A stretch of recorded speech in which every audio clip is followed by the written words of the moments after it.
안녕하십니까. 저는 서울대학교 전자공학과 학사, 석사, 박사를 졸업하고 단연간 시멘틱 아이비전을 연구하고 있는 정혜묵이라고 합니다. 여기서 시멘틱이라는 말은 의미적인이라는 뜻이죠. 아이비전은 시각을 뜻합니다. 이거를 두 개를 합해보면은 결국 어떤 의미를 갖는 시각, 체계 이런 거를 뜻하게 되는데, 사람은 이 4번을 볼 때 어떤 게 어떤 거고 이거는 뭐고 저거는 뭐고 이런 거를 굉장히 잘 파악을 하죠. 근데 컴퓨터는 그거를 아직까지 할 수가 없습니다. 사람들은 그 굉장한 그 기능을 지니고 있는 컴퓨터와 왜 그런 것도 못하냐라고 말씀하시는 분들도 계신데, 사실은 인간의 그 뇌 속에서도 엄청나게 복잡한 그 시스템이 가동이 되어서 그러한 물체 인식을 하고 있다는 것을 말씀을 드리겠습니다. 그렇게 그러한 것을 알기 위해서는 뇌를 먼저 연구를 해야 되는데, 이 이전에 먼저 if하고 for마를 한번 살펴보도록 하겠습니다. 이 세상의 모든 현상에는 규칙이 있고 그 규칙은 if문으로 기술되죠. 예를 들어서 수소와 산소가 있고 거기에 불꽃을 튀기면 물이 생성이 됩니다. 그리고 두 번째로 C는 P의 아들이거나 C는 P의 딸이면 P는 당연히 C의 부모가 되겠죠. 그리고 수학에서 많이 쓰는 x 이퀄 10이고 y 이퀄 5고 오면은 x 플러스 y는 당연히 15가 됩니다. 이때 if문이 항상 참이 되는 경우를 formal, 즉 공식적이다 이렇게 얘기를 하고 있습니다. 그런데 첫 번째 if를 한번 보죠. 첫 번째 if는 수소와 산소의 농도가 적고 만약 스파크가 약하면 물이 생성되지 않는 경우가 생깁니다. 두 번째로 수양딸 같은 경우에서는 법률적으로 말할 때만 항상 참이 되죠. 세 번째는 항상 참인 formal입니다. formal이 만약 아닌 경우에는 확률을 도입하거나 조건을 추가해야지 참이 됩니다. 즉 여기서 수소, 산소, 스파크가 있을 때 물이 생성될 수 있는 확률을 80% 또는 생성이 안 될 확률을 20% 이런 식으로 기술을 하는 것이죠. 그렇게 되면 formal이 됩니다. 두 번째는 법률상으로 따질 때, 즉 법률상 and를 앞에 조건에 집어넣으면 역시 이것도 formal이 되죠. 세 번째는 항상 formal입니다. 우리 뇌는 생물학적 if 회로로 구성이 되어 있는데 그 구성 성분을 뉴런이라고 부릅니다. 뉴런은 하나의 신경세포입니다. 그런데 뇌들은 약 1000억 개의 신경세포들로 구성이 되어 있습니다. 이 뉴런을 한번 잠깐 살펴보면은 요것이 하나의 뉴런입니다. 이 뉴런에서 이 덴드라이트라는 게 있죠. 이 덴드라이트에서 다른 뉴런으로부터 오는 신호를 받아들입니다. 물론 이거의 그 신호들의 세기는 각각의 뉴런에서 오는 시기가 다 각각 다릅니다. 이거를 다 합쳐가지고 이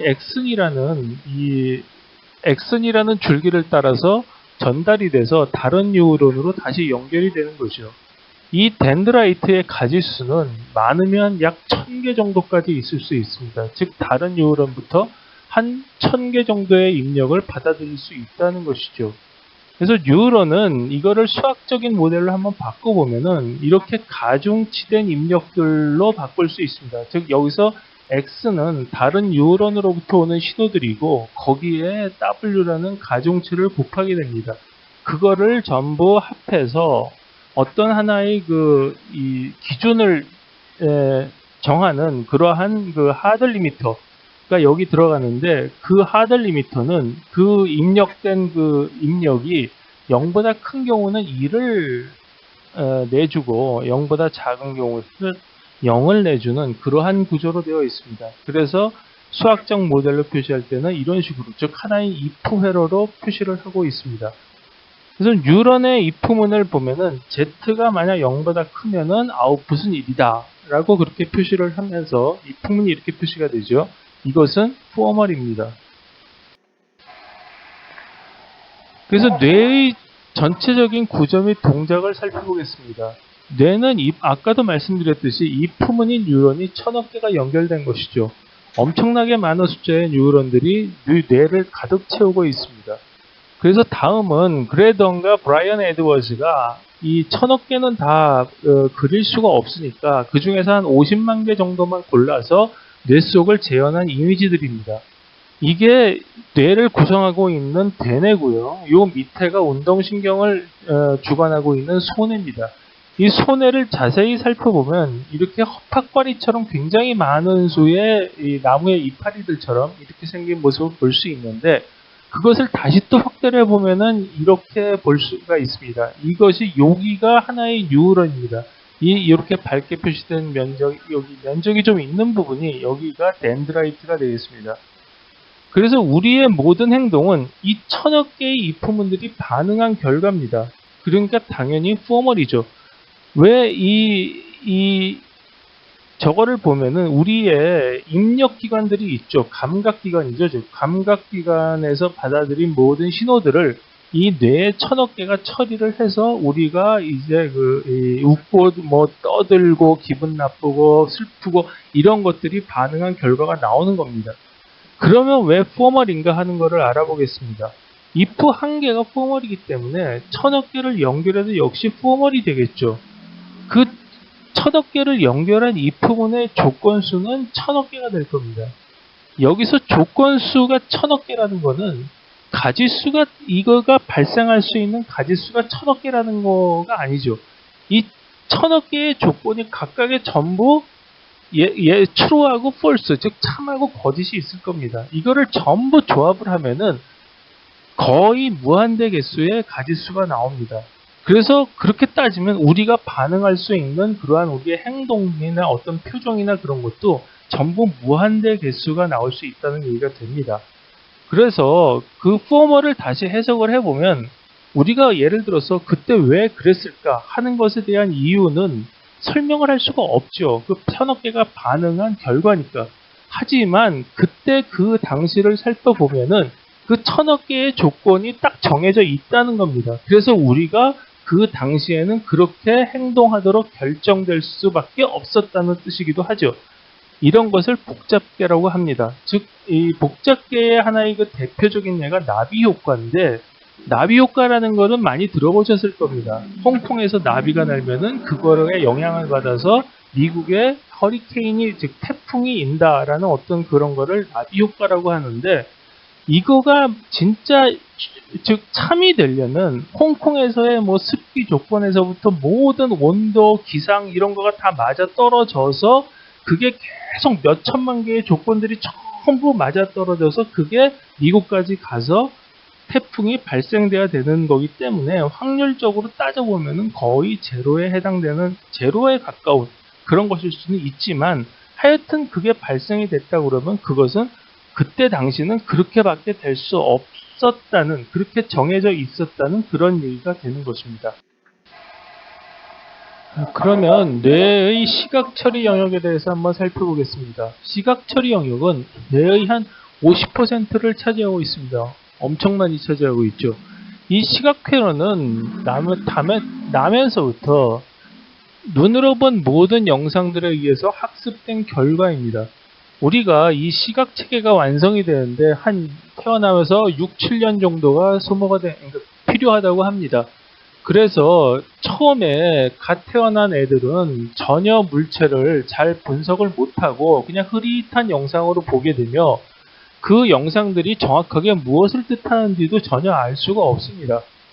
그래서 예를 들어서 그 언어에서 알파벳 같은 경우, ABCD 같은 알파벳도 그것이 진짜 그 언어를 구성하는, 단어를 구성하는 알파벳이라고 인식할 때까지 한 3년 정도가 걸린다고 합니다. 그래서 결국은 3살 이이 안 되는 애들한테는 그 ABCD라는 알파벳이 결국 그림으로 보이게 되는 거죠. 근데 이렇게 모든 그 보는 영상들에 의해서 학습된 결과라고 하는데 그 입력되는 영상은 의미 있는 파트별로 분해돼서 각각 저장이 됩니다. 그리고 그것들은 연관성에 의해서 서로 뇌가 연결이 되어 있죠. 비슷한 비슷한 영상은 비슷한 파트들로 구성되기 때문에 비슷한 경로를 따라 진행되며 서로 가까운 위치에 저장된다고 합니다. 이거를 좀 더 쉽게 설명을 드리면 물 흐르는 거를 한번 생각을 해보시면 됩니다. 물이 이렇게 흐를 때 어떤 자기가 원하는 이 아래쪽으로 향하는 그런 경로를 따라서 계속 흐르게 되겠죠. 뇌도 똑같습니다. 근데 물이 한번 똑같은 경로를 따라 흐르게 되면은 그 물은 자죽을 남깁니다. 그 바위가 패이겠죠. 그게 한 번 흘러서 패이는 건 아니고 굉장히 여러 번이 흘러서 그게 패이면서 결국 물이 그 바위나 지형을 조각을 하게 되는 거죠. 뇌도 마찬가지입니다. 그런 원리로 뇌가 어떤 학습을 한다고 보시면 됩니다. 6, 7년 정도 학습을 하니까 엄청나게 많은 영상들이, 즉 눈만 뜨고 있으면 학습을 하는 거니까 엄청 많은 영상들에 의해서 뇌가 학습된 결과다, 이렇게 생각을 하시면 됩니다. 다음은 펠만과 에센이 뇌시각체계의 그 신호 흐름을 연구한 결과인데, 여기서 보시는 칼라 영역만이 시각처리 영역입니다. 이 회로들이 이렇게 복잡하게 연결이 되어 있는데, 이 회로들은 어떤 그 기능을 다 알아서 이렇게 그린 게 아니고 다 해부학적으로 해부를 해봤더니 이런 식으로 뉴런들이, 이 영역들이 연결이 되어 있더라 하는 것을 그린 것입니다. 그런데 이 영역들이 굉장히 복잡한데도 불구하고 중요한 거는 뭐냐 하면은 나비 효과처럼 조건을 전혀 알 수 없는 것이 아니고 어느 정도는 이것을 파악을 하고 있다는 겁니다. 왜냐하면은 요거는 한정된 시스템이기 때문에 그렇습니다.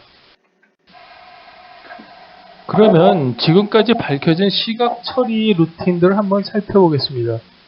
다음은 잭 갤런트 교수가 지금까지 밝혀진 시각 처리 루틴들을 정리해서 그린 그림입니다. 여기가 입력이 되는 쪽인데요. 그 눈에서부터 오는 곳이죠. 여기서부터 온 신호가 이 모든 회로들을 V1, V2, V4, PIT, CIT, AIT, PP, MP 뭐 이런 회로들을 거치면서 전부 분해되고 또는 조합돼서 어떤 것이 입력이 됐는가를 파악을 하게 됩니다. 그런데 여기서 예를 들어서 한번 보시면 뭐 자세한 거는 다 말씀드릴 수 없지만 이런 거는 방향입니다. 오리엔테이션. 즉 어느 쪽을, 에지가 어느 쪽으로 향하고 있느냐 이런 거를 나타내고 있고, 그 다음에 이런 거는 서브젝티브 컨투어라고 그래가지고 우리가 이 삼각형이 이어지지 않아도 중간이 끊어져도 삼각형으로 인식을 하죠. 꼭지점 3개만 있으면. 그런 것들을 전부 이어주는 회로입니다. 이런 거는 칼라를 따로 분석을 하고요. 그 다음에 이런 거는 양안성, 즉 뎁스 같은 거를 연구를 하고, 그 다음에 이런 거는 그 직각좌표가 아닌 원에 해당되는 그런 물체들을 인식을 해서 최종적으로 이렇게 이것은 얼굴이다, 이런 식으로 인식을 하는 회로로 구성이 되어 있는 것을 밝혀냈습니다. 그래서 그거를 좀 더 좀 종합해서 쉽게 말씀드리면, 처음으로 눈으로 들어온 신호는 이렇게 이 에지들, 즉 모서리들만 전부 구해내죠. 그 모서리들을 이렇게 그 버텍스와 세그먼트들로 간단하게 얘기하면은 인수분해를 합니다. 인수분해를 해서 그 인수분해된 것들을 각각의 의미 있는 파트들끼리만 모여서 하나의 이게 간단한 도형으로 재조립을 하게 되는 거죠. 아니 우리가 보면은 이거 얼굴인지 뻔히 아는데 그거를 왜 굳이 복잡하게 인수분해, 그 모든 파트들을 인수분해를 했다가 다시 재조립을 하느냐, 이렇게 말씀하실지 모르겠지만 그건 우리 인간이 이런 얼굴들을 보고 인식을 이미 했기 때문에 그렇게 말씀을 하는 거지, 그렇지 않고 기계에서는 이게 인식된 건 이게 얼굴인지 풍경인지 집인지 뭔지를 모릅니다. 그렇기 때문에 일단 모든 것들을 전부 이렇게 조각조각 내서 분해를 한 다음에 그 다음에 재조립을 하고, 그 재조립된 간단한 파트들을 다시 복잡한 걸로 엮어갑니다. 그렇게 엮어가서 최종적으로 우리가 이거를 의미 있는 거를 전부 다 뜯어 맞춰 보니까 이거는 얼굴이구나 라고 판단을 해서 이거는 페이스가 입력됐다, 즉 우리가 얼굴을 보고 있다 라고 판단을 하는 것이죠. 갓난아기들이 맨 처음 태어나서 가장 먼저 접하는 게 얼굴이라고 그럽니다. 엄마 얼굴이죠. 그래서 가장 먼저 배우는 것도 엄마 얼굴이라고 그럽니다. 그래서 예를 들어서 오리 같은 경우는 오리가 맨 처음 태어나서 사람이 그 얼굴을 신기해서 오리를 보면은 그 오리가 평생 그 사람을 자기 엄마로 착각을 해서 따라다닌다고 하는 이유가 바로 여기 있습니다. 처음에 태어나서 본 얼굴이 바로 그 사람의 얼굴이기 때문에 그게 뇌 속에 조각이 되는 것이죠. 그래서 이쪽 오른쪽에 보면은 고양이를 한번 예를 들은 건데 이런 식으로 버텍스와 세그먼트들이 조각돼서 다 인수분해가 돼서 다 분해가 된 다음에 이 되는 중간에서 어떠한 도형들이 나타나는가를 한번 찾아봤습니다. 그래서 이 표는 뭐냐 하면 1996년에 다나카가 우리의 뇌 영역 V2, V4, PIT, AIT 영역에서 찾아낸 파트들입니다. 이거는 어떻게 찾아내냐 하면은 뇌에다가 어떤 그 신호를 감지할 수 있는 센서를 붙이고요. 그 다음에 이러한 그림들을 보여줍니다. 그러면은 어떤 부분에서 이 센서가 이 발화를 하겠죠. 그러면 지금 그쪽 부분에서는 이런 그림들을 인식을 하는구나. 이런 파트들을 인식을 하는구나. 라는 식으로 해서 찾아낸 겁니다. 그래서 최종적으로 이러한 파트들이 복잡한 파트들로 연결이 되면서 나중에는 이 오브젝트, 즉 어떤 하나의 물체를 인식을 하게 되는데 그 과정은 굉장히 복잡하고 또 여러 군데에서 나눠서 해결을 하고 있습니다.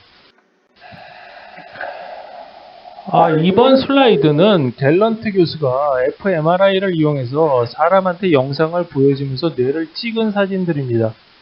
이 위에 있는 세 개는 사람 얼굴이라는 공통점이 있고요.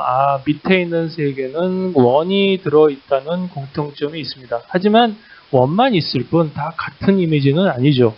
그래서 보면은 이 사진들을 보여주면은 뇌의 전 영역이 이렇게 골고루 발화하는 것을 볼 수 있는데 이게 얼굴인 경우에는 거의 비슷한 영역이 발화를 하는 걸 볼 수 있고요. 원을 보여줄 경우는 또 비슷한 영역들이 발화하는 걸 볼 수 있지만 완전히 같지는 않습니다.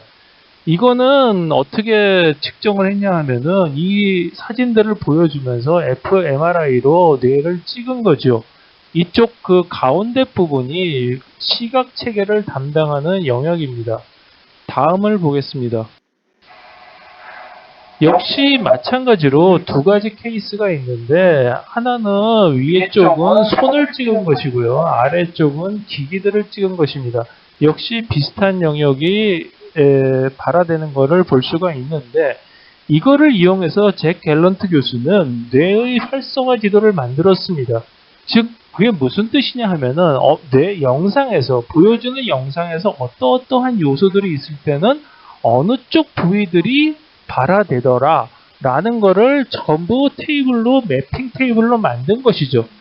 그래서 그 매핑 테이블을 이용해서 그 뇌 활성화 지도를 어느 정도 만들었어요. 물론 뭐 디테일하게 만든 건 아니고 어느 정도 이렇게 영역별로 그렇게 만들었습니다. 그 활성화 지도를 이용해서 다시 이 뇌에 발화되는 상태만 보면은 우리가 지금 어떤 영상을 보고 있구나라는 거를 거꾸로 뒤집어서 추측할 수 있겠죠. 그거를 만들어 봤습니다. 이게 바로 그 이미지인데 이 첫 번째 영상은 코끼리입니다. 코끼리를 찍은 결과가 이렇게 흐릿하게 뭔가가 있는데 코끼리인지는 잘 눈에 띄지 않죠. 두 번째는 사람인데 이거는 색깔은 좀 다르지만 어느 정도 사람이라는 윤곽은 알 수가 있습니다. 그리고 이 네 번째도 어느 정도 비슷한 거를 알 수 있는데 이 두 번째는 굉장히 좀 다르죠. 도저히 뭐 비슷하다고 볼 수는 있겠지만 약간 좀 너무 좀 매칭이 안 되는 그런 이미지들이라고 볼 수가 있습니다. 이 이유는 왜냐 하면은 아까도 말씀드렸지만 뇌의 하나의 각각의 뉴런들을 정확하게 매핑해서 깨끗한 이미지를 잡은 게 아니고 그냥 뭉텅뭉텅 뇌의 어떤 영역을 뭉텅뭉텅 매핑을 시켰기 때문에 이렇게 색깔도 다르고 그리고 이미지도 모양도 다르게 나타나는 것이지만 어쨌든 간에 이런 거를 시도를 해봐서 이 정도 찍어냈다는 거는 엄청나게 대단한 사실입니다. 그래서 이 사진으로 인해서 갤런트 교수가 굉장히 유명해진 것이죠. 그러면 이제 요즘에 한창 유행이 되고 있는 AI에 대해서 살펴보겠습니다. 즉 Artificial Intelligence라고 해서 인공지능인데요. 이 인공지능은 한마디로 말씀드리면 인공뇌를 만드는 것입니다. 문제는 인공뇌를 만들 때 뇌에 있는 이프문들, 1000억 개의 이프문들이 도대체 무슨 조건을 갖고 있는지를 알 수가 없다는 것이고, 그리고 개수가 너무 많다는 거죠. 1000억 개가 된다는 겁니다. 하지만 주식이나 예를 들어서 주식, 바둑, 진단, 작곡 이런 분야들은 뇌를 흉내를 낼 수가 있습니다. 왜 그런지 한번 보죠. 이러한 분야들은 기존에 과거에 축적된 과거 데이터들이 방대합니다. 이런 거를 양이 너무 많아서 빅데이터라고 하죠. 그리고 두 번째로 인간도 어차피 이 데이터를 가지고 학습을 합니다. 주식 같은 경우도 마찬가지죠. 옛날에 있던 패턴을 공부를 함으로써 앞으로의 패턴을 예측하는 건데, 인간은 아무래도 학습에 한계가 있습니다. 그리고 세 번째로 변수가 너무 많아가지고 포멀한 이프문을 만들어낼 수 없는 분야이기 때문에 이거를 어떤 과학적인 처리로 할 수가 없고 AI 방법으로 학습을 시키는 방법밖에 없습니다. 그래서 학습 방법은 이 인공신경망에 데이터들을 입력하면서 뉴런들의 가중치, 즉 W를 바꿔나가는 식입니다. 인공신경망이라는 것은 뭐냐 하면은 여기서 보시는 것처럼 뉴런들을 몇 개의 층으로, 그 다음에 한 층에는 또 몇 개의 뉴런들을 쭉 배치를 함으로써 이렇게 만든 뇌를 흉내낸 것입니다. 그래서 여기에 예를 들어서 물가, 정책, 인건비 등 이런 거에, 즉 주가에 영향을 미칠 수 있는 그러한 요인들이 변했을 때 이 주가가 어떻게 변했는가 하는 과거들의 데이터가 있을 겁니다. 이 데이터들을 입력을 시키면서 이거를 학습을 시키게 됩니다. 학습이라는 거는 아까 말씀드렸듯이 가중치 W를 바꿔나가는 거죠. 즉 그쪽으로 향할 수 있게끔 알맞게 계속 바꾸는 겁니다. 그런데 이 물가 정책, 인건비 같은 거를 넣었을 때 그것이 어떠한 거에 영향을 미치는지는 우리가 모르죠. 꼭 나비 효과하고 같습니다. 인건비가 오르면 사람들이 지원을 좀 줄여야 되겠구나라고 생각을 하고요. 물가가, 즉 원자재 가격 같은 게 오르면은 아무래도 이 제품의 가격을 올려야 되겠다고 생각을 하겠죠. 올리는 사람도 있고 안 올리는 사람도 있고, 뭐 정책에 신경을 쓰고 또 뭐 이런 것들이 굉장히 변수가 많을 겁니다. 그 변수들을 전부 대변하는 것이 이 중간에 있는 이 인공신경망들의 하나의 각각의 노드입니다. 즉 이프문들이라고 말할 수가 있죠. 그래서 과거의 데이터들을 이렇게 입력을 하다 보면 그 다음 층에 있는 변수들이 변하고, 물론 이 변수들이 뭐를 뜻하는지는 우리도 모르죠. 나비 효과처럼. 그 다음에 또 그 변수들의 값이 또 다음 층을 변화시키고 계속 변화를 시킵니다. 그래서 마지막에 그 변화된 값들이 결국 이 주식에 반영이 돼서 주식값이 오르거나 내리거나 그렇게 되는 것이죠. 그래서 이거를 이 학습 훈련을 시킬 때 굉장히 중요한 거는 뭐냐 하면은 도대체 그러면은 변수들이 몇 개인지도 모르고 그러기 때문에 이 레이어 층을 몇 개를 해야 되고, 그 다음에 이 한 층에 몇 개씩의 뉴런들을 배당을 해야 되는지 그런 거를 전혀 알 수가 없습니다. 한마디로 얘기해서 대충 하는 거죠. 그래서 그 대충 하다 보니까 어떤 학습 결과가 그렇게 딱 맞게 나오지 않을 수가 있습니다. 하지만 이거를 트라이 앤 에러 방식으로 계속 우리가 해보면은 어느 정도 우리가 그래도 쓸만한 데이터를 얻을 수가 있습니다. 그거를 가지고 어떤 주식의 어드바이스, 즉 로버 애드바이저라는 거를 만드는 것이죠. 그래서 이 모델을 다시 한번 한마디로 말씀을 드리면, 아티피셜 인텔리전스라는 거는 뭐냐 하면은 우리가 가지고 있는 데이터가 어떻게 변하면 그 중간에서 어떤 나비 효과가 일어나는지는 모르겠지만 하여튼 주식값이 이렇게 오르더라, 내리더라 라고 하는 어떤 통계적인 결과만을 보여주는 방법이라고 말씀드릴 수 있습니다. 그러면 이제 인공신경망을 이용한 물체인식 AI를 한번 살펴보기로 하겠습니다. 아까도 말씀드렸지만 인공신경망은 귀납법처럼, 즉 아까 그 바위에 물 흐르는 거를 말씀드렸죠. 그렇게 자죽이 남는 거를 결국 논리학에서는 귀납법이라고 그러는데, 그 귀납법처럼 학습이 됩니다. 이런 학습이 끝나면 어떤 입력 물체들의 포괄적인 즉 템플릿을 얻을 수가 있는데요. 여기 예를 한번 보겠습니다. 얼굴에 얘가 지금 이렇게 다양하게 나와 있습니다. 얼굴에 그다음에 갸름하고 그다음에 뚱뚱한 그런 정도도 다 다르죠. 눈, 코, 입 모양도 다 다릅니다. 하지만 이거는 우리가 다 얼굴이라고 인식을 하지요. 그거를 인공신경망에 전부 집어넣으면 여기서 학습된 모양들이 이렇게 나옵니다. 이거는 뭐 간단하게 말씀드려서 그냥 다 겹쳐서 찍은 겁니다. 겹쳐서 찍었기 때문에 대충 눈, 코, 입 분리만 어느 정도 될 뿐, 그 다음에 이 약간 동그란 틀만 있을 뿐, 정확히는 뭐가 뭔지는 모르는 그런 틀이 나오게 됩니다. 학습이 끝난 후에 입력을 이러한 모양 3개를 집어넣어 보면은 전부 출력은 1, 즉 얼굴로 인식이 됩니다. 이 두 가지는 전혀 얼굴 같지가 않은데도 이렇게 인식이 되는 이유는 이게 여기에 이 템플릿에 맞아 떨어져서 어느 정도의 결과치만 어느 정도보다 높다라고 그렇게 판단이 되면은 전부 얼굴로 인식을 하게 되는 겁니다. 근데 두 번째로 이렇게 사각형을 얼굴을 집어넣으면 이거는 얼굴이 아니라고 인식이 되죠. 왜냐하면 거의 동그란 것만 얼굴로 인식을 하기 때문에.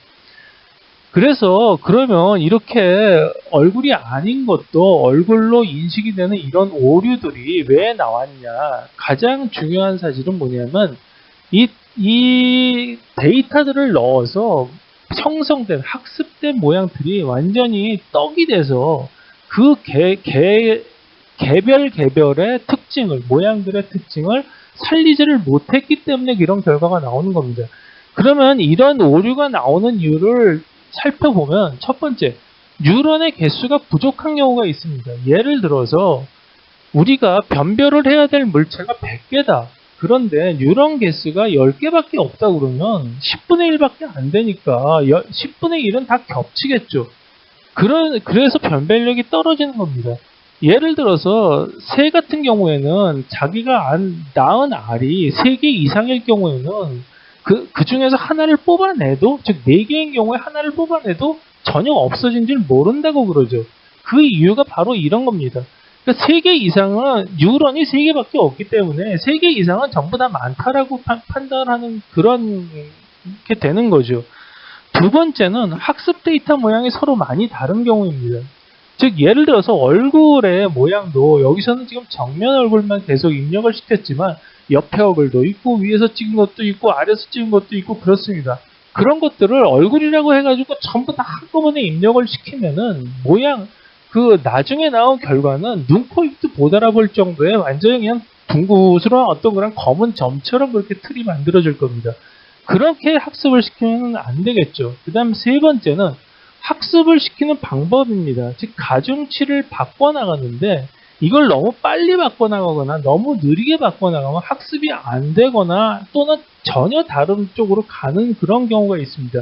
이거를 이 학습열이라고 그러는데 이 학습열을 굉장히 잘 조정을 해야 됩니다. 그래서 예를 들어서 이 밑에 있는 것처럼 한번 사각형 얼굴을 한번 입력을 시켜봤습니다. 그 위에서 학습이 된 결과에다가 다시 이 사각형 얼굴들을 입력을 시킨 거죠. 그러면은 사각형 얼굴들까지 다 떡이 돼버리면서 나중에 학습이 끝난 다음에는 이 사각형 얼굴도 출력이 1, 즉 얼굴로 인식되게 됩니다.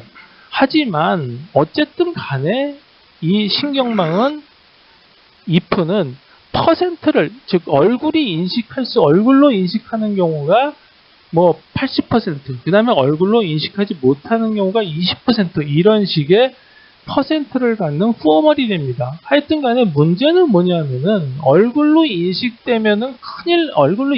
못하면 큰일 나는 경우에 얼굴로 인식이 되면은 문제가 생길 수가 있는 경우가 있다는 거죠.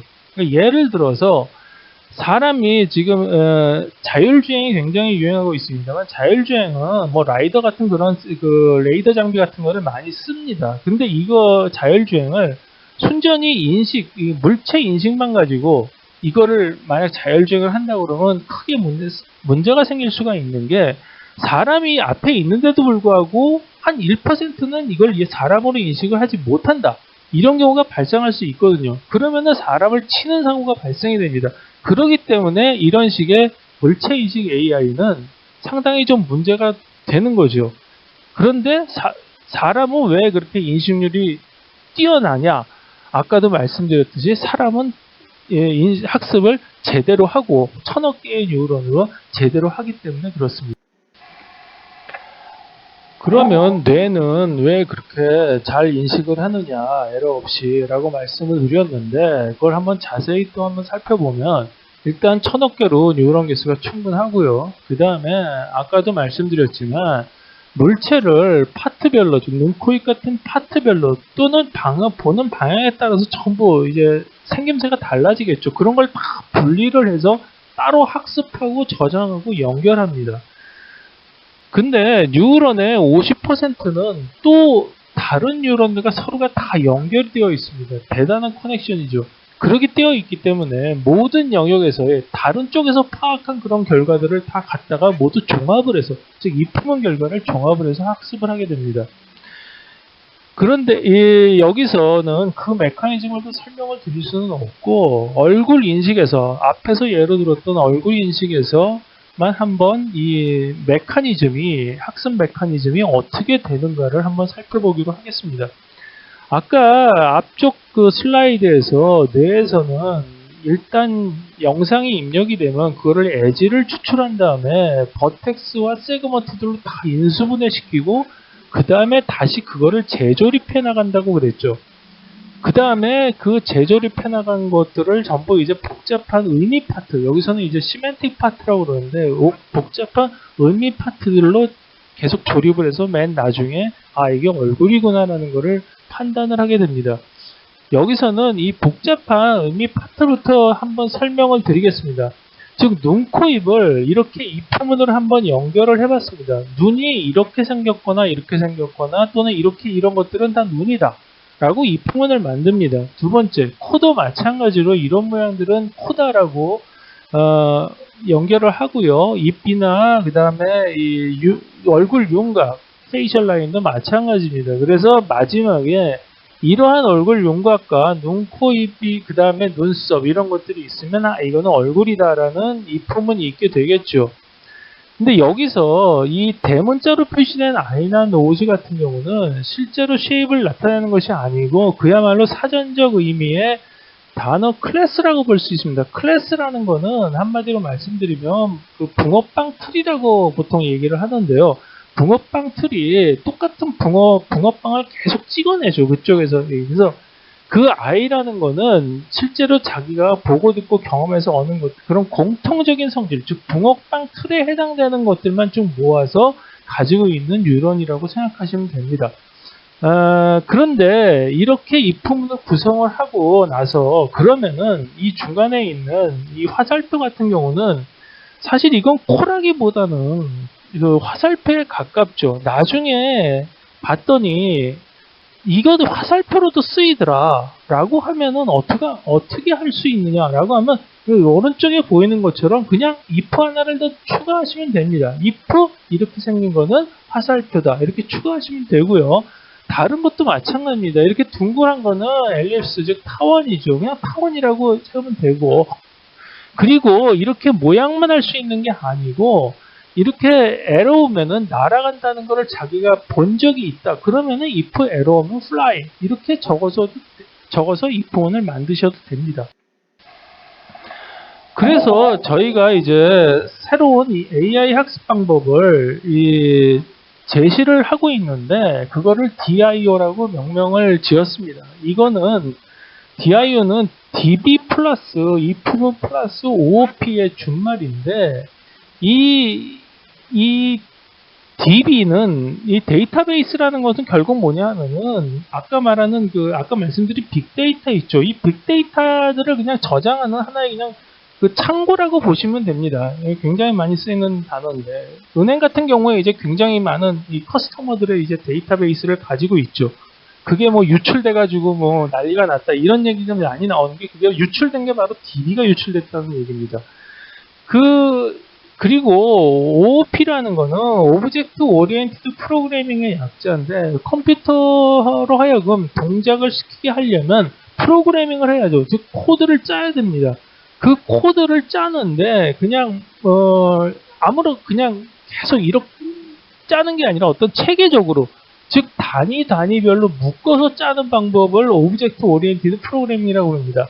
그래서 예를 들어서 한 단위를 자동차가 한 단위로 묶고 그 다음에 이제 사람을 하나의 단위로 묶어서 카라는 어떤 클래스를 만들고 그 다음에 뭐 맨이라는 클래스를 만들었을 때 그 카에 해당되는 문이 있고 엔진이 있고 바퀴가 있어서 달려가고 그게 뭐 그런 것들을 전부 카라는 오브젝트에 밀어 넣는 거죠. 그러면은 굉장히 이게 아이솔레이션이 돼서 편하니까 나중에 사람도 마찬가지입니다. 먹고 뭐 눈, 코, 입이 있고 달리고 말하고 이런 것들을 전부 맨이라는 어떤 클래스에 다 묶어서 넣는 거죠.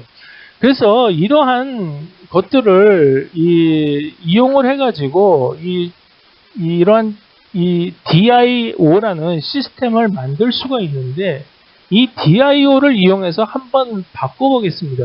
아까 앞에 슬라이드에서 이렇게 눈, 코, 입, 입부분에다가 그냥 그 모양들을 그냥 이렇게 넣었죠. 그렇지만 이러한 모양들은 컴퓨터가 알아볼 수가 없습니다. 사람은 알아볼 수 있지만. 그래서 이러한 모양들을 전부 어떻게 바꾸냐면은 ID로 바꿉니다. 이 ID는 뭐냐 하면은 여기서 말씀드렸듯이 제이슨의 ID입니다. 이 제이슨이라는 거는 뭐냐 하면은 이 밑에서 보시는 것처럼 이 중괄호로 하나의 아까 말씀드린 자동차나 카나 사람, 맨 같은 하나의 오브젝트를 그 중괄호로 묶고 그 안에 해당되는 성질을 전부 이렇게 태그 앞에 이 이름 아이디는 얼마, 쉐입은 어떻게 생겼고 컬러는 뭐고 오리엔테이션은 뭐고 자동차 같으면 뭐 문짝은 어떻게 생겼고 엔진은 어떤 거고 뭐 언제 내가 받고 이런 것들이 있겠죠. 그런 성질들을 전부 이렇게 뭐는 뭐고라는 형식으로 집어넣는 거를 제이슨이라고 합니다. 이런 식으로 만들어서 DB에 전부 저장을 하게 됩니다. 그래서 예를 들어서 다는 적지를 못했지만 이 노즈, 코에 해당되는 20번, 21번, 22번을 한번 예를 들어서 적어보면요. DB에 어떻게 저장이 되어 있냐면은 20번 같은 경우에는 ID 20, 그 다음에 쉐입은 삼각형, 그 다음에 컬러는 98번. 이 98번이라는 건 다시 또 하나의 ID입니다. 그리고 오리엔테이션은 버티컬, 그 다음에 그러니까 수직적으로 가 되어 있죠. 그 다음에 포지션은 99. 그 다음에 이러한 콜을 어디서 봤냐? 이것도 경험치기 때문에 전부 다 적어놔야 됩니다. 즉 우리가 언제 어디서 내가 어떤 콜을 봤다는 걸 다 기억을 하지요. 그냥 앞에 인공신경망처럼 그냥 콜하는 건 다 떡을 만들어 버려서 그냥 이게 어디서 무슨 콘지, 언제 콘지, 그 다음에 이거의 특징은 뭔지 이런 것들이 하나도 없어지는 거하고는 다릅니다. 그래서 팬 언제 2022년에 서울에서 봤다. 그렇게 적는 거죠. 그래서 굳이 이 앞에 그러면 쉐입에서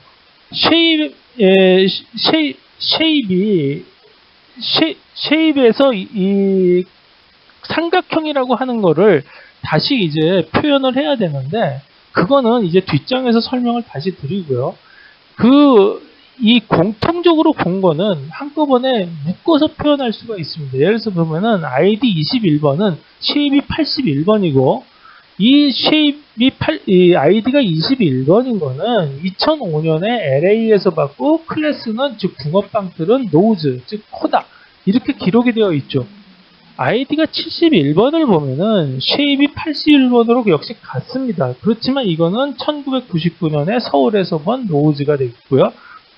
그러면은 이제 이 ID 81번을 한번 가서 보죠. 그러면은 ID 81번에는 쉐입은 역하트처럼 이렇게 구성되어 있다고 표시가 되어 있습니다. 나머지 여기에 대한 나머지 성질도 쭉 그냥 기술할 수가 있고요.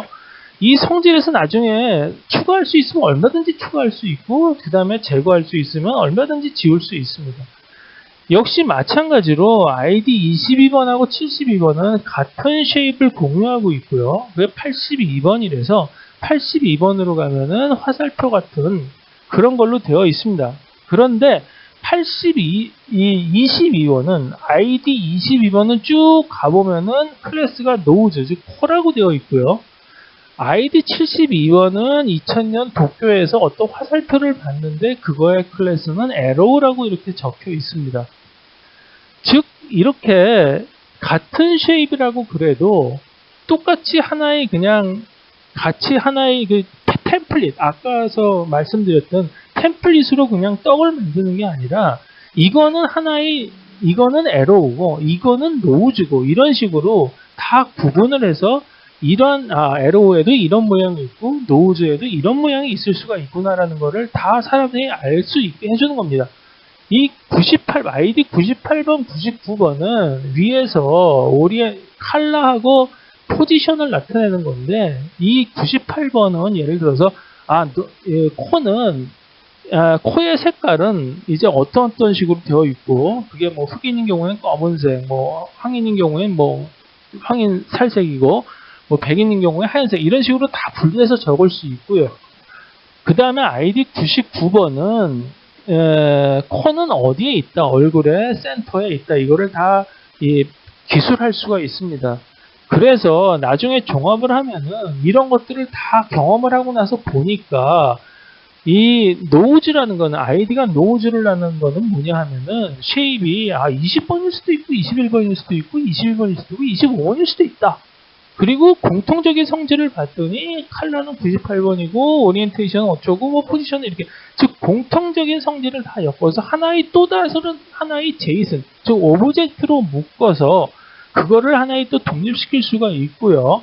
그 다음에 아이디가 에로우라는 거는 여기에 대해서 이 공통적인 성질을 다 적어서 플라이도 마찬가지고요. 적어서 이거를 하나의 클래스로 독립을 시킬 수가 있는 것이죠.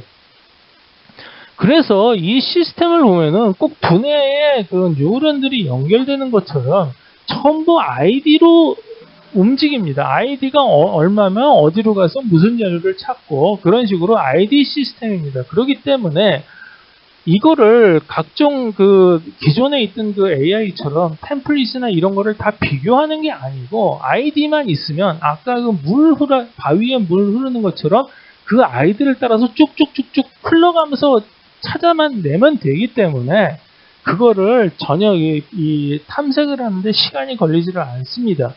그리고 예를 들어서 내가 에러를 봤으면은 그게 어떤 그 플라이라는 게 연상이 된다 이거죠. 그거를 언젠가 봐서 그랬을 때는 그 플라이라는 거를 그 날아가는 모습을 실제로 그 화면에 보여주려고 하기 위해서는 그 플라이라는 거를 이 오브젝트를 그대로 이 OOP에 즉 오브젝트도 오리엔티드 프로그램 아무거나 좋습니다. 비주얼 C++도 좋고 파이썬도 좋고 어떤 것도 다 좋습니다. 그렇게 해서 그런 랭귀지로 변환을 한 다음에 곧바로 실행을 시키면 그게 화면에서 화살이 날아가는 모습이 찍힌다던가 아니면은 뭐 다른 그런 화면 모습들도 얼마든지 구현을 할 수가 있겠죠. 그래서 그렇게 해서 결국은 DB하고 if문을 연결을 시키고 그 if문의 결과를 OOP로 재현을 할 수 있는 그런 시스템을 DIO라고 합니다.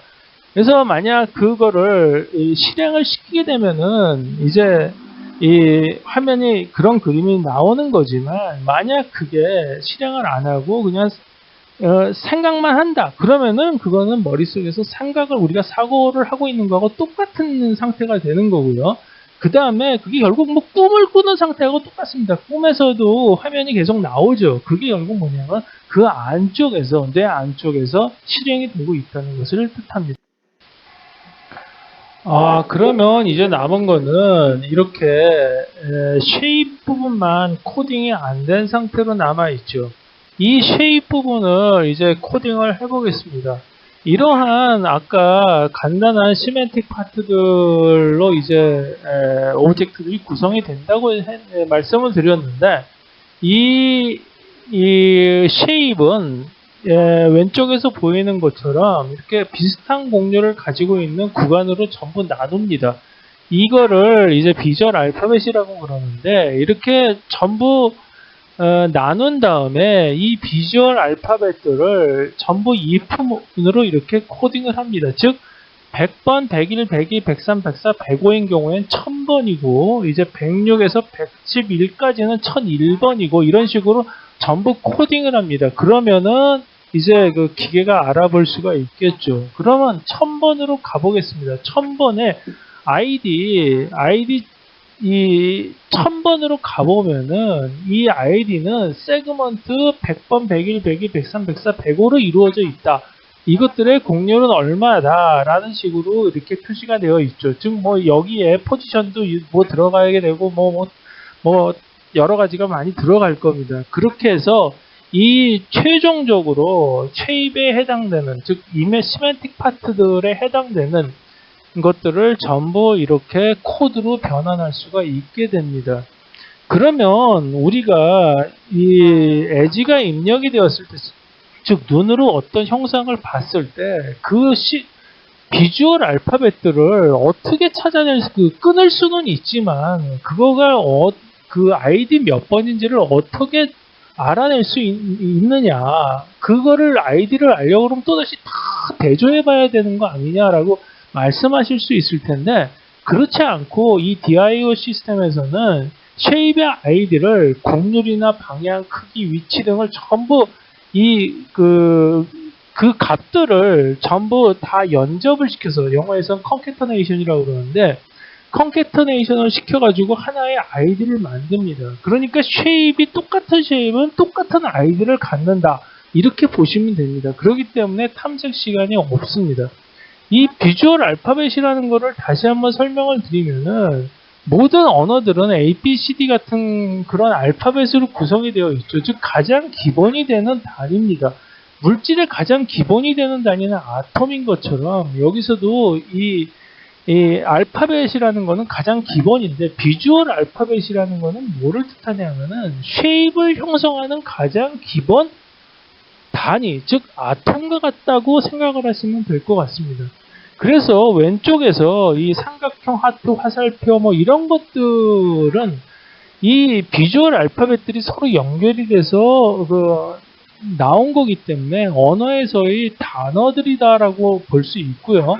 그 다음에 그것들이 좀 더 복잡한 도형으로 묶여가는 거는, 단어들이 묶여서 수거, 관용어, 뭐 단문 이런 것처럼 묶여가지 않습니까? 그렇게 묶여가는 형태로 보기가 똑같습니다. 그리고 나서 나중에 얼굴로 인식되는 거는 우리가 하나의 문장을 들어서, 즉 문장이 얼굴이라고 보시면 됩니다. 문장을 들어야지만 그 의미를 알 수 있는 거기 때문에 이 최종 목적은 결국은 언어에서 하나의 문장을 인식을 하고 그 문장이 뭐를 뜻하는가를 이해를 하는 과정이라고 보시면 되겠습니다.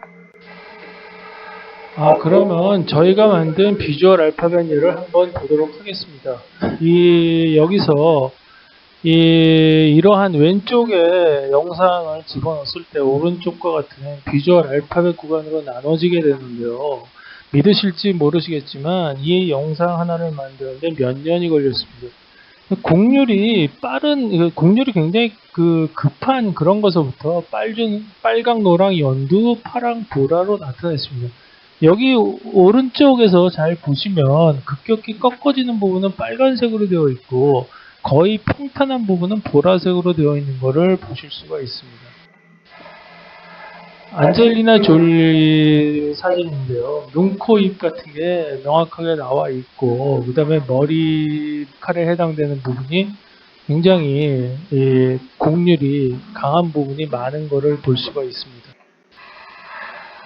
세 번째로 여러 가지 다각형들을 한번 검출을 해봤는데 여기서도 보시면 특징적인 게 똑같은 오각형이라고 하더라도 어떤 거는 좀 더 곡률이 낮은 노란색으로 표시가 되어 있고요. 어떤 부분은 빨간색으로 곡률이 급하다고 표시가 되어 있는데 이건 왜 그러냐 하면은 사실 사람들이 겉으로 보기에는 다 똑같이 코너로 보이지만 안쪽으로 들어가 보면은 이 도덜거리는 그게 다릅니다. 그래서 그거에 의해서 어떤 거는 완만하게 돌아가는 경우라고 판단이 되는 경우가 있고 어떤 경우는 급하게 돌아가는 경우라고 판단이 되어 있는데 그러면 이거를 다 어떤 식으로 다 코너로 판단을 하느냐 그렇기 때문에 뇌에서는 어떤 오화회로가 굉장히 많습니다. 그러니까 어떤 경우는 이것도 코너로 보고 어떤 경우는 이것도 코너로 본다.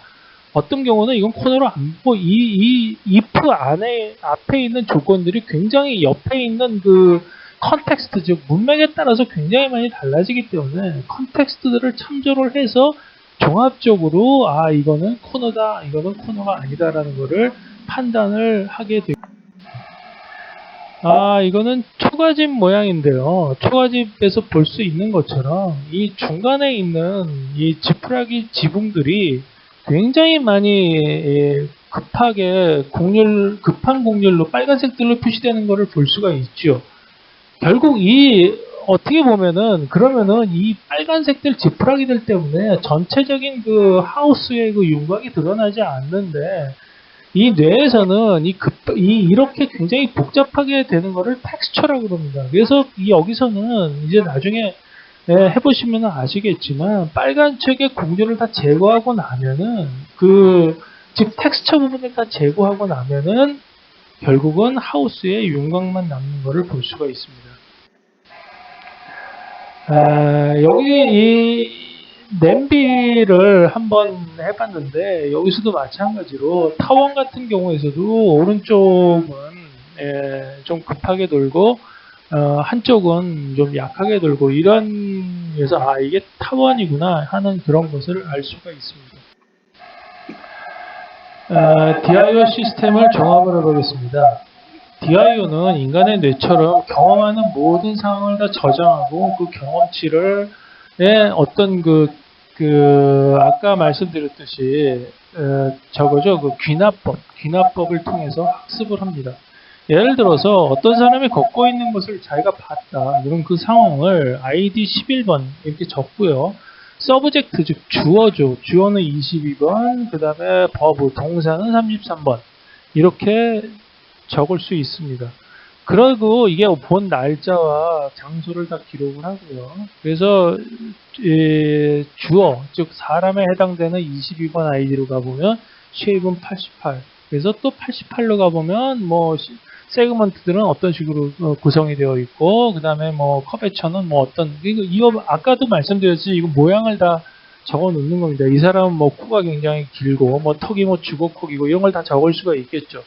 그 다음에 걷는 모양은 뭐 벗는 거니까 33번으로 가면은 그거의 모양을 다 이런 식으로 기술을 할 수가 있습니다. 이렇게 코딩을 하는 겁니다. 이렇게 코딩을 해놓으면 DIO 시스템은 전부 이런 것들을 매핑 시켜놨기 때문에 언어적인 어떤 의미로 전부 갖게 됩니다. 이게 두뇌에서 동작하는 원리하고 똑같다고 볼 수가 있는 거죠.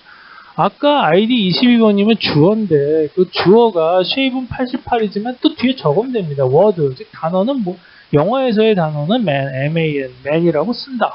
그 다음에 33번 걷는다는 거는 walk라고 쓴다. 이렇게 단어를 적을 수가 있고요. 나중에 이게 man walk라는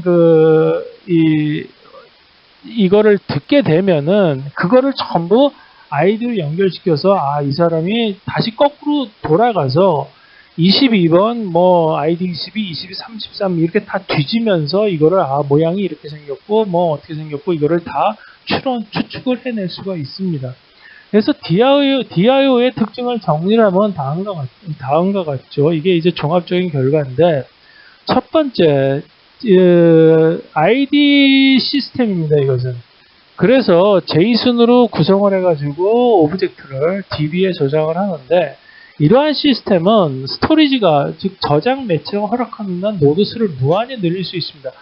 앞에서의 인공신경망은 한 번 인공신경망의 레이어 개수와 그 다음에 노드 개수를 정하면 바꿀 수가 없습니다. 학습이 잘못됐다 싶으면 다시 또 그거를 늘리거나 줄여서 다시 또 학습을 해야 되는데 이런 건 그거 없으면 그냥 첨가하면 됩니다. 그 다음에 쉐입에서 곧바로 아이디를 매칭시킬 수 있기 때문에 탐색 시간이 절대적으로 거의 뭐 없다고 볼 수가 있죠. 그 다음에 데이터가 경험치들이 다 각각 저장이 됩니다. 즉 옛날에 있었던 기억을 다 기억을 해낼 수가 있죠. 그 다음에 템플릿이 떡이 되는 것을 막을 수가 있습니다. 두 번째 특징은 뉴런과 뉴런의 연결은 if문으로 만들어서 따로 저장합니다. 즉 추론에 해당되는 부분은 따로 띄어내서 오브젝트들을 서로 if문으로 연결을 시키는 겁니다.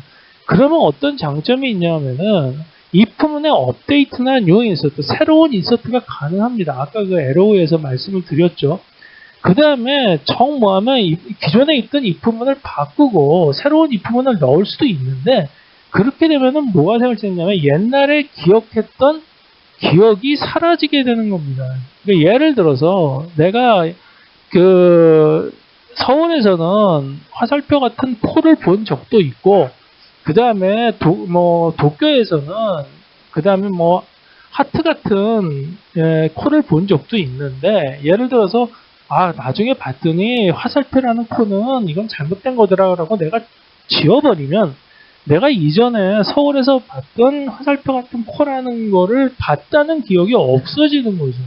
그러니까 그게 아니고 사람은 그렇게 아니지 않습니까? 옛날에 봤던 건데 이건 잘못된 거야. 이렇게 얘기를 해놓으면 되기 때문에 그 다음에 if문을 하나를 추가를 하면 됩니다. if 화살표가 코면은 그건 잘못된 거다. false 이렇게 넣어버리면 되는 거기 때문에 그런 식으로 그냥 무조건 if문만 계속 추가하면은 추론이 달라질 수가 있습니다. 그리고 DIO 시스템은 앞에 인공신경망에서는 보면은 아까 얼굴 인식을 할 때 말씀드렸듯이 인식률이 80%라고 그랬죠. 그럼 인식이 안 되는 경우는 20% 이렇게 퍼센트를 이용하는 포멀이었는데 이 경우는 DIO 시스템은 조건의 개수를 앞에 if문의 조건의 개수를 충분히 넣어주는 거죠. 문맥도 보고 모든 것을 다 판단을 해서 충분히 살려주는 그러한 if문의 개수를 늘려주는 그러한 포멀 방식이 됩니다. 세 번째, 어떤 액션이 필요할 때는 이 DB에 있는 JSON을 어떤 OOP라도 상관없으니까 오브젝트를 변화해서 그냥 실행시키면 됩니다. 그러면은 우리가 나아가는 행동도 할 수가 있고 꿈도 꿀 수 있고 생각도 할 수 있고 모든 것이 가능해집니다. 그렇게 되기 때문에 어떤 OOP를 써도 되기 때문에 꼭 뭐를 해야 된다. DB도 꼭 뭐를 써야 된다. 이런 게 아니라 굉장히 플랫폼 인디펜던트한 성질을 갖게 됩니다. 그래서 한번 앞으로의 방향을 생각을 해봤습니다. 현재의 AI는 내로우 AI라고 말을 하죠. 지원인식이나 얼굴인식, 번호판 이런 것들의 특정 분야만 이제 하는 그런 AI인데 이런 것들은 앞에가 같은 이런 단점들이 있고 이 방법으로는 제너럴한 AI, 즉 뇌를 구성을 할 수가 없습니다. 무슨 말이냐면은 이렇게 특정 분야만 학습을 시킨 것들을 나중에 합칠 수가 없습니다. 왜냐하면은 중간에 있는 노드들이 도대체 어떤 의미를 갖고 어떤 역할을 하고 그러는 거를 알 수가 없어요. 그래서 미국의 굉장히 유명한 앤드류 옹 같은 AI 학자도 AI를 내로우 AI하고 제너럴 AI 두 개로 나누면서 이게 지금 내로우 AI 현재 해가지고 있는 내로우 AI가 가장 큰 문제가 이거다라고 얘기를 했습니다. 근데 DIO 방식은 얼굴 정면 같은 비슷한 쉐입만을 골라서 학습시킬 필요도 없고요. 하나하나의 특징들을 전부 다 코딩을 해 넣는 거기 때문에 꼭 얼굴만 골라서 학습시킬 필요도 없습니다. 그냥 if문으로 코딩을 해서 다 넣으면 나중에 예를 들어서 얼굴 학습을 시키는데 자동차 같은 것도 그냥 넣었다 이거죠. 그러면은 그게 얼굴 인식에 전혀 도움이 안 되겠죠. 그런데 나중에 그냥 넣어두면은 자동차는 이런 거구나라는 어떤 기능이 있는 거기 때문에 나중에 자동차 인식해서 도움이 되고 또 그게 자동차하고 인간이 자동차를 타고 있는 모습 두 개가 결합됐을 때 어떤 그 효과적으로 효과를 낼 수가 있기 때문에 처음에는 서로 연관성이 없더라도 나중에 IQ가 자동으로 높아지는 그런 효과를 갖게 됩니다. 이 굉장히 편리한 기능이죠. 근데 이제 가장 큰 문제가 뭐냐면은, 이 뇌에, 현재 내가 가지고 있는 모든 그 1000억 개에 해당되는 그거를 다 코딩을 해서 넣을 수가 있느냐? 없지요, 당연히. 사람 같은 경우는 아무리 뭐래도 지능이 좀 하려고 그러면, 하다못해 시각이 완성이 되려고 그래도 6, 7년이 걸리는데, 몇십 년의 경험을 다 어떻게 코딩을 해 넣겠습니까? 그거는 거의 불가능한 건데, 저는 이런 말씀을 드리고 싶습니다. 그러니까, 사자성어에 우공이산이라는 말이 있어요. 그러니까, 그 어떤 할아버지가 집 앞에 큰 산이 있어서 그 산이 막고 있는데, 그거를 삽으로 퍼가지고 그 산을 옮기고 있었습니다. 그래서 어떤 사람이 물어봤죠. 이거 평생에도 안 될 텐데, 이거를 왜 옮기고 계시냐라고 했더니 그 할아버지 하시는 말씀이 산은 그대로고 면적이 넓어지지도 않지만 나는 내 아들이 또 옮기고 내가 죽으면 내 손자가 옮기고 그러다 보면은 언젠가는 산이 옮겨질 거다. 이런 얘기를 한 거가 이제 그 우공이산, 즉 그 어리석은 노인이 산을 옮긴다. 이런 사자성어가 있는데 이게 꼭 거기에 해당되지 않나 싶습니다. 결국은 하다 보면은 어느 정도의 지능이 조금씩 높아지겠죠. 처음에는 뭐 3살짜리 지능, 뭐 4살짜리 지능, 이렇게 그게 100년이 걸린다고 하더라도 결국은 인간이 만들려고 하는 게 그거 아니겠습니까? 그렇게 되면은 방법이 없는 겁니다. 아니면은 진짜 이렇게 생물학적으로 뇌를 만들어서 직접 뭐 걸어 다니게 하면서 그걸 훈련을 시키든지. 그래서 저희 생각은 일단 그 기존에 했던 지문인식이나 얼굴인식 그와 같이 실용성이 있는 분야부터 그냥 이런 DIO 방식으로 코딩을 해 나가면서 나중에 점점 범위를 넓히고 그 다음에 기존에 떡이 되는 그런 그 문제도 막고 그런 식으로 하다 보면은 이 기존의 그 시스템하고는 달리 IQ가 조금씩이라도 뭐 0.1씩이라도 높아지지 않을까 하는 생각을 하고 있습니다. 하여튼 시간이 걸리는 작업이고 이거가 그렇게 급하게 퍽퍽 되는 게 아니기 때문에 저희 연구소에서 이제 어느 정도 결과가 좀 뭐 의미 있는 결과가 나올 때마다 계속 이 채널을 통해서 올리려고 합니다. 하여튼 여기까지 그 말씀을 드리겠습니다. 경청해 주셔서 감사합니다.